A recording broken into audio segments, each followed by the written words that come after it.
Hello students, once again welcome to our YouTube channel. आज हम लोग सेकेंड पार्ट को डिस्कस करेंगे क्लास 12 का। फर्स्ट पार्ट में हमने क्या क्या डिस्कस किया था उसको थोड़ा सा ओवरव्यू ले लेते हैं। तो फर्स्ट पार्ट में हमने जैसे इंट्रोडक्शन से इलेक्ट्रोस्टैटिक्स को डिफाइंड किया था, उसके बाद चार्ज को कुछ प्रॉपर्टी को डिस्कस किया था। आज हम लोग नेक्स्ट डिटेल में डिस्कस करेंगे और आज का जो टॉपिक है that is method of charging. तो आज हम लोग इसको देखेंगे डिटेल में, क्या होता है ये चार्ज, कैसे ट्रांसफर होता है एक ऑब्जेक्ट से दूसरे ऑब्जेक्ट पे। तो बेसिकली जो चार्ज ट्रांसफर होता है वो बाय दो प्रोसेस से ट्रांसफर होता है। कितने प्रोसेस से? टू प्रोसेस से। तो फर्स्ट क्या है स्टूडेंट्स, यहाँ पे चार्जिंग बाय रबिंग और चार्जिंग बाय इंडक्शन। तो इसको हम लोग डिटेल में डिस्कस करेंगे कि ये होता क्या है और इंडक्शन कैसे होता है, कैसे हम एक ऑब्जेक्ट से दूसरे ऑब्जेक्ट पे ट्रांसफर कर सकते हैं। हम लोग एक ऑब्जेक्ट से दूसरे ऑब्जेक्ट पे चार्ज को हम लोग कैसे ट्रांसफर करते हैं, तो इसको हम लोग डिटेल में देखेंगे। तो स्टार्ट करते हैं students one by one. Charging by rubbing, तो इसको हम लोग देखते हैं। Charging by rubbing very simple, इसको हम लोग कैसे डिफाइन करते हैं? रबिंग से चार्ज ट्रांसफर करते हैं एक ऑब्जेक्ट से दूसरे ऑब्जेक्ट के ऊपर। ठीक है, कैसे? जैसे कि हमारे पास दो ऑब्जेक्ट है, तो इसमें क्या होता है? Electron transfer from one object to another object. एक ऑब्जेक्ट से दूसरे ऑब्जेक्ट पे क्या होगा? इलेक्ट्रॉन ट्रांसफर होगा। प्रोटॉन कभी ट्रांसफर नहीं होता, इस बात को हमेशा याद रखना है कि इलेक्ट्रॉन ही ट्रांसफर होता है एक ऑब्जेक्ट से दूसरे ऑब्जेक्ट के ऊपर। तो क्या होगा? Electron transfer from one object to another object. क्या होगा? इलेक्ट्रॉन का ट्रांसफर होगा एक ऑब्जेक्ट से दूसरे ऑब्जेक्ट के ऊपर। ठीक है, सिंपल थिंग्स है। अगर हमारे पास इसको एग्जांपल्स पे में हम दिखा सकते हैं कि हमारे पास दो ऑब्जेक्ट है, लेट अस कंसीडर एक ग्लास का रॉड है, एक स्लिप क्लॉथ है। दोनों को रब करेंगे तो इलेक्ट्रॉन ट्रांसफर होगा एक ऑब्जेक्ट से दूसरे ऑब्जेक्ट के ऊपर। कैसे? As for examples we have two object, one is what? Glass rod and other is the silk cloth.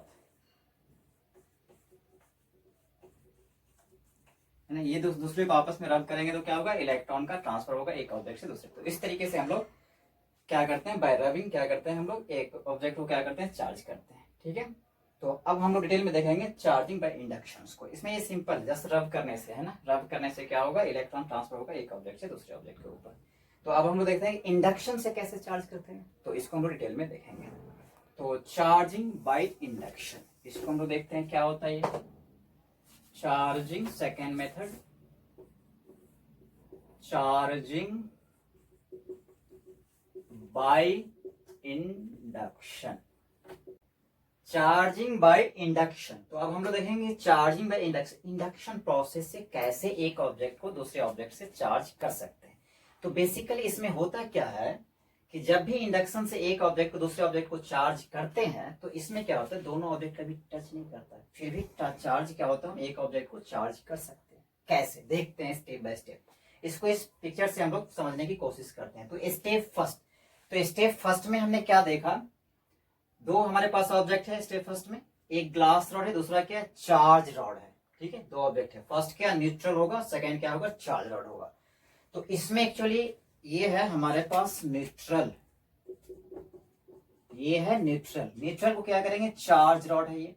अब सेकेंड स्टेप में दो ऑब्जेक्ट, पहले फर्स्ट स्टेप में हमने क्या किया? दो ऑब्जेक्ट को ले लिया, क्या? एक ग्लास रॉड को और एक चार्ज रॉड को, दो ऑब्जेक्ट को ले लिया। सेकेंड स्टेप में क्या? ये फार अवे है। फर्स्ट स्टेप में क्या? फार अवे, ये दोनों नजदीक में नहीं है। अब क्या होगा? दोनों को नियर लेंगे।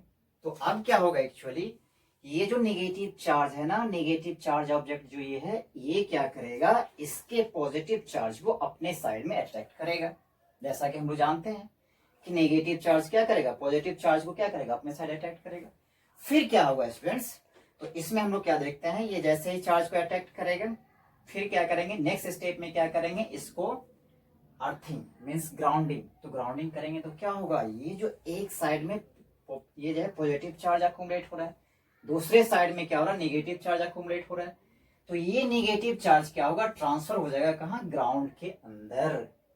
तो फिर क्या होगा? अब क्या होगा? नेक्स्ट स्टेप में ये जो रॉड था ना, उसको क्या करेंगे? रिमूव कर देंगे। तो जैसे ही रिमूव करेंगे और ये इलेक्ट्रॉन्स कहाँ चला गया? ग्राउंड के अंदर। तो इसके पास बचा क्या? Positive charge. और फिर हमने क्या किया? ग्राउंड को डिस्कनेक्ट।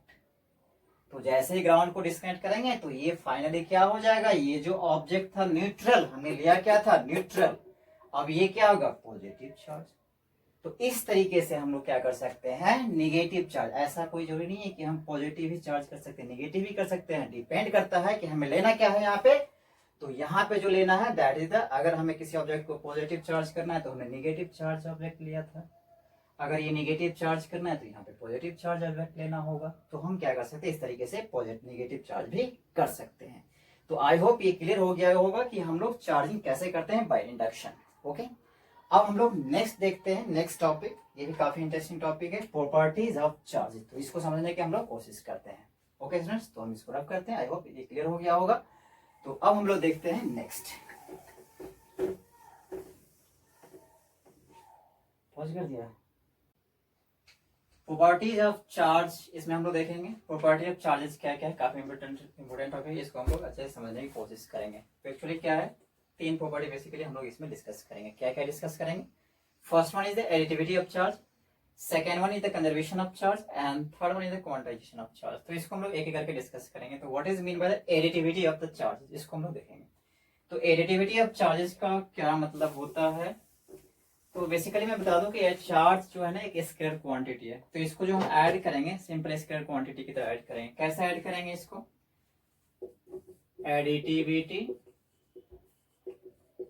Additivity of charge.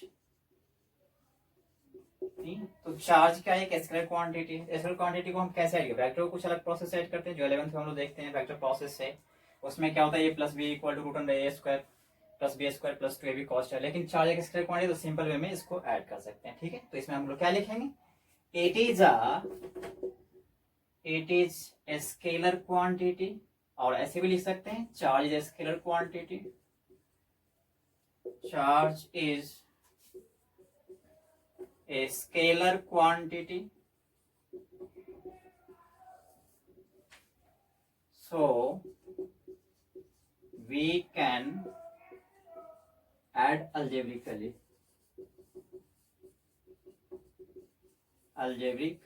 है ना। तो इसको algebraically हम क्या कर सकते हैं, ऐड कर सकते हैं। As for example we have a Q1 equal to -3 coulombs and Q2 equal to क्या है प्लस का 5 कूलम्स। दोनों को हमें ऐड करना है। कैसे ऐड करेंगे, टोटल चार्ज क्या होगा Q1 and plus Q2 that is equal to -3 and plus 5, this is equal to coulomb में होगा, ये भी क्या होगा कूलम में होगा, तो then this is equal to 2 coulomb. तो सिंपल तरीके से हम इसको ऐड कर सकते हैं। ठीक है, एडिटिविटी भी इसका भी सिंपल है, इसको हम लोग। तो अब हम लोग नेक्स्ट देखेंगे, नेक्स्ट क्या है कंजर्वेशन ऑफ चार्ज। तो ये क्लियर हो गया होगा, एडिटिविटी सिंपल है, स्केलर क्वांटिटी है, दो चार्ज को हमें ऐड करना। एक और एग्जांपल देख लेते हैं। तो एक और एग्जांपल हमारे पास है 3Q1 इक्वल टू माइनस का 5 coulomb and Q2 equal to minus का 3 कूलम। दोनों को ऐड कर अल्जेब्रिकली का क्या मतलब हो गया कि साइन को कंसीडर करते हुए इसको हम क्या करेंगे ऐड करेंगे। ठीक है, तो अब ये क्या होगा total charge that is equal to Q1 plus Q2। तो ये क्या हो जाएगा माइनस का 5 कूलम एंड प्लस में क्या हो जाएगा माइनस का 3 coulomb that is equal to minus का 8 कूलम। तो आई होप अब क्लियर हो गया होगा। अब हम लोग नेक्स्ट आगे बढ़ते हैं। आगे हमारे पास क्या है कंजर्वेशन ऑफ चार्जेज। तो ये क्या होता है इसको हम लोग देखेंगे। सेकेंड वर्जन ऑफ चार्जेस, तो बेसिकली इसको हम लोग देखेंगे व्हाट इज दिस, है ना। कंजर्वेशन ऑफ चार्ज का क्या मतलब होता है, total charge of an isolated system is always conserve. Means isolated system का चार्ज को हम क्या कर सकते हैं, ना ही क्रिएट कर सकते हैं ना ही डिस्ट्रॉय कर सकते हैं। तो इस चीज को हम लोग इसमें देखेंगे। तो total charge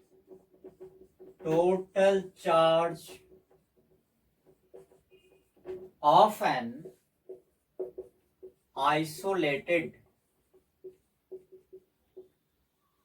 system is always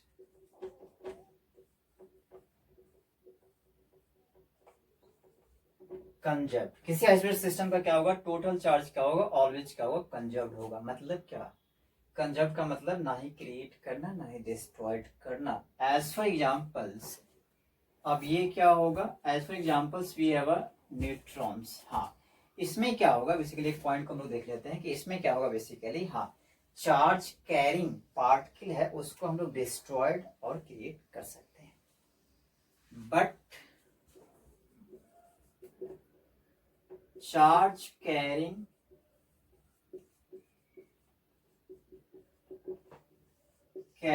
object can be destroyed. तो ये क्या होगा, चार्ज कैरिंग ऑब्जेक्ट को, इसका क्या मतलब होगा कि चार्ज कैरिंग ऑब्जेक्ट को डिस्ट्रॉयड कर सकते हैं, चार्ज को नहीं डिस्ट्रॉयड कर सकते हैं। तो इसको एक एग्जांपल से समझने की कोशिश करते हैं, एक रिएक्शन से। बीटा रिएक्शन होता है, बीटा रिएक्शन का क्या मतलब होता है आगे हम लोग देखेंगे नेक्स्ट टॉपिक में, बट इसमें बीटा रिएक्शन में होता है क्या, ये न्यूट्रॉन से, न्यूट्रॉन पे क्या होगा, चार्ज 0 होगा, इसका मास क्या होगा 1 होगा, और ये कन्वर्ट हो जाता है किसमें, प्रोटॉन एंड प्लस इलेक्ट्रॉन में। तो इसमें क्या होगा, प्रोटॉन पे कितना होगा चार्ज, क्या होगा 1 होगा, मास इस पे क्या होगा 1 होगा, और इस पे इलेक्ट्रॉन पे चार्ज कितना होगा -1 होगा, मास कितना होगा इस पे 0 होगा, एंड प्लस कुछ एनर्जी भी रिलीज होगा इस रिएक्शन में। तो ये कुछ एनर्जी भी क्या होगा रिलीज होगा, ठीक है। तो इसमें हमने क्या देखा, चार्ज इनिशियली चार्ज कितना है 0, फाइनली हम चार्ज क्या देख रहे हैं 1 प्लस -1, तो ये किसके इक्वल हो जाएगा 0 के इक्वल हो जाएगा। तो initially charge 0 and final charge 0, charge conserved है, बट क्या हो रहा है, पार्टिकल डिस्ट्रॉयड है, न्यूट्रॉन कन्वर्ट हो गया प्रोटॉन एंड इलेक्ट्रॉन में, और कुछ एनर्जी भी रिलीज हो रहा है। तो हमने देखा, क्या देखा कि चार्ज होगा किसी भी आइसोलेटेड सिस्टम का क्या होगा, कंजर्व्ड होगा, हाँ, लेकिन ट्रांसफर कर सकते हैं एक ऑब्जेक्ट से दूसरे ऑब्जेक्ट में, जैसा कि हमने देखा हुआ था रवीन से कैसे ट्रांसफर कर सकते हैं। फिर हमने देखा कि चार्ज कैरिंग ऑब्जेक्ट क्या कर सकते हैं, डिस्ट्रॉयड कर सकते हैं, लेकिन चार्ज को डिस्ट्रॉयड नहीं कर सकते। I hope conservation of charge ये क्लियर हो गया होगा। अब हम लोग आगे नेक्स्ट बढ़ते हैं। नेक्स्ट हमारे पास है that is the quantization of charge. तो ये क्या होता है बेसिकली, इसको हम लोग देखते हैं। Quantization, third one we have quantization, quantization of charge. नहीं, ये क्या होता है क्वांटाइजेशन, पर इसको डेफिनेशन को देखते हैं फिर समझेंगे, एनालाइज करेंगे इसको कि ये बेसिकली होता क्या है। Charge on the body, charge on any object is integral multiple of charge on fundamental quantity, fundamental quantity on one fundamental quantity, on one लिखना है हमें, है ना, इसमें वन को ऐड कर लेना है, वन फंडामेंटल क्वांटिटी। इसका क्या मतलब हो गया, charge on any object is integral multiple of charge on one fundamental quantity. मतलब क्या होगा, हमने क्या पढ़ा था कि चार्ज क्या होता है, इलेक्ट्रॉन के ऊपर होता है या फिर प्रोटॉन के ऊपर होता है। तो जब भी हम लोग चार्ज ट्रांसफर होगा, इसका मतलब इलेक्ट्रॉन ट्रांसफर होगा एक ऑब्जेक्ट से दूसरे ऑब्जेक्ट के ऊपर। तो चार्ज जो होगा किसी ऑब्जेक्ट पे वो क्या होगा, या तो 1 इलेक्ट्रॉन के इक्वल होगा, या फिर 2 इलेक्ट्रॉन के इक्वल होगा, या फिर क्या होगा 3 इलेक्ट्रॉन के इक्वल होगा, या 4 इलेक्ट्रॉन के इक्वल होगा। क्या हम 2.5 इलेक्ट्रॉन को ट्रांसफर कर सकते हैं, नहीं। 3.5 इलेक्ट्रॉन को ट्रांसफर कर सकते हैं, नहीं। तो क्या होगा, 3.5 इलेक्ट्रॉन को क्या कर सकते, ट्रांसफर नहीं कर सकते हैं। तो इसका मतलब किसी भी ऑब्जेक्ट पे जो चार्ज होगा वो क्या होगा, integral multiple of, integral multiple of charge on one fundamental quantity. तो यहां से क्या निकल के आएगा, mathematical expression Q equal to N into E, where n क्या होगा, इंटीजर। जैसा कि हम लोग यहाँ पे देखा कि इंटीग्रल मल्टीपल, तो n की वैल्यू क्या क्या हो सकता है, 0 हो सकता है, 1 हो सकता है, 2 हो सकता है, 3 ये हो सकता है। तो चार्ज क्या होगा बेसिकली किसी भी ऑब्जेक्ट पे वो क्या होगा, 1 इलेक्ट्रॉन, 2 इलेक्ट्रॉन, 3, मतलब इंटीग्रल, जैसा कि हमने डिस्कस किया अभी 2.5, 1.5, फ्रैक्शन ऑफ इलेक्ट्रॉन को ट्रांसफर नहीं कर सकते हैं। तो ये क्या होगा, integral multiple of the charge होगा। तो आई होप क्लियर हो गया होगा कि ये एक्चुअली क्या है, क्वांटाइजेशन ऑफ चार्ज का क्या मतलब होता है। अब यहां से एक एक्सप्रेशन बन के आया कि Q इक्वल टू क्या होगा, N इंटू E। ओके, अब इस पे एक प्रॉब्लम को देखते हैं कि कैसे हम प्रॉब्लम को सॉल्व करेंगे इस पे। तो एक सिंपल प्रॉब्लम है, on the basis of this theory that can the charge can 6.4 into 10 to the power 19 coulomb charge be on the body। क्या ये चार्ज किसी ऑब्जेक्ट पे हो सकता है? देखते हैं इसको कि क्या हो सकता है या फिर नहीं हो सकता है। तो जैसा कि हम लोग जानते हैं, अभी अभी डिस्कस किया था कि चार्ज जो होता है किसी ऑब्जेक्ट पे वो क्या होता है, integral multiple of charge on one fundamental quantity. ये तो हमने डिस्कस किया था। तो ये क्या होगा, Q इक्वल टू क्या गिवन है, 6.4 into 10 to the power minus 19 coulomb. अब ये हमने क्या डिस्कस किया था, Q equal to N into E। ठीक है, अब यहां से n इक्वल टू क्या होगा, n इक्वल टू क्या होगा, Q n divided by E। Q की वैल्यू क्या गिवन है, this 6.4 into 10 to the power minus 19 coulomb. E की वैल्यू क्या होता है, हमने फर्स्ट क्लास में ही देखा था कि E की वैल्यू क्या होता है, 1.6 इंटू 10 टू दावर, E पे जो चार्ज होता है that is equal to 1.6 into 10 to the power minus 19 coulomb. इसको डिवाइड करते हैं और देखते हैं ये इंटीजर मिल रहा है कि नहीं। तो इसको हमने डिवाइड किया, ये मिला 4 इज व्हाट, इंटीजर। और क्वांटाइजेशन ऑफ चार्ज क्या कहता है कि n की वैल्यू इंटीजर होना चाहिए, और यहाँ n की वैल्यू क्या आ रहा है, 4, that is the integer. It means कि ये चार्ज किसी ऑब्जेक्ट पे हो सकता है। क्लियर? इस टाइप के क्वेश्चन पूछे जाते हैं कि चार्ज ये हो सकता है या फिर नहीं हो सकता। इसका मतलब हमें क्या करना है, n की वैल्यू को चेक करना है, ध्यान में रखना। n की वैल्यू को हमने चेक किया, क्या आया, 4 क्या है, इंटीजर है तो ये हो सकता है। एक और एग्जांपल चेक कर लेते हैं इसमें कि ये बेसिकली क्या होता है। अब हम थोड़ा सा क्वेश्चन को चेंज करते हैं, चार्ज को ही चेंज कर देते हैं ना, और फिर चेक कर लेते हैं क्या वो चार्ज हो सकता है इस पे। तो हमने ले लिया 5.4 into 10 to the power minus 19 coulomb. Can 5.4 into 10 to the power 19 coulomb charge be on the body? क्या ये चार्ज किसी ऑब्जेक्ट पे हो सकता है? फिर सेम प्रोसेस से इसको चेक करेंगे। कैसे? जैसा कि अभी अभी हमने लिखा था कि इस पे चार्ज कितना होता है, Q इक्वल टू Na।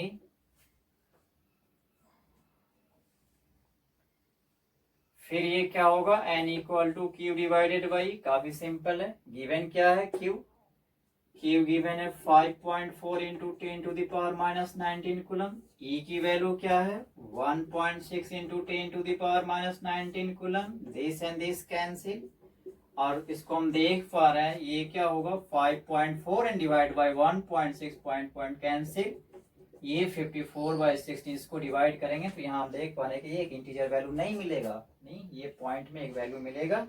16 को जब हम 54 को 16 से डिवाइड करेंगे तो ये एक इंटीजर वैल्यू नहीं मिलेगा। इसका मतलब ये चार्ज किसी ऑब्जेक्ट पे नहीं हो सकता।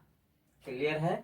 तो आई होप यहाँ तक क्लियर हो गया होगा। फिर हम आगे देखेंगे कि क्वांटाइजेशन ऑफ चार्ज को हम लोग इग्नोर कर देते हैं। कहाँ इग्नोर कर देते हैं, जब मैक्रोस्कोपिक लेवल पे बात करते हैं, एक हीट चार्ज की बात करते हैं, वहां पे क्वांटाइजेशन को हम लोग इग्नोर कर देते हैं। वो क्या कंडीशन है वो हम लोग नेक्स्ट वीडियो में डिस्कस करेंगे। ठीक है, अब तो आई थिंक यहाँ तक क्लियर हो गया होगा। Thank you.